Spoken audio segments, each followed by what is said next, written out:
কবিতাৰ শিৰোনাম সময় শিকলি। কবি ৰশ্মিৰেখা মেধি। মৰমত মৰম নিগৰে, হাঁহিত হাঁহি নিগৰে,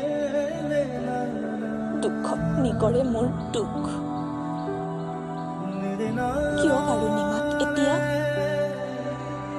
নুশুনো মোৰ শৈশৱৰ সেই ধেমেলীয়া সুৰ।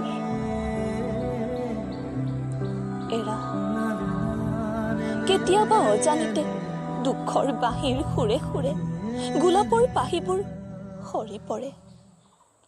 মোৰ কাননৰ শোভা জয় পৰে। সোণালী শৈশৱৰ ক্ষোভে মোক দহি পুৰি নিয়ে। সময়ৰ গতিত সকলোবোৰ বাৰু কিয় সলনি হৈ পৰে?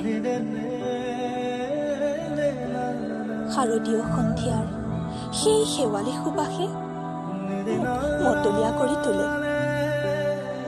বতাহ ভেদি দৌৰি অহা সুবাসে মোক যেন শৈশৱৰ বতৰা সোধে। এতিয়া কেনেদৰে গাওঁ মই জীৱনৰ গীত কণ্ঠৰুদ্ধ? মই মাথো এক আবদ্ধ পথিক।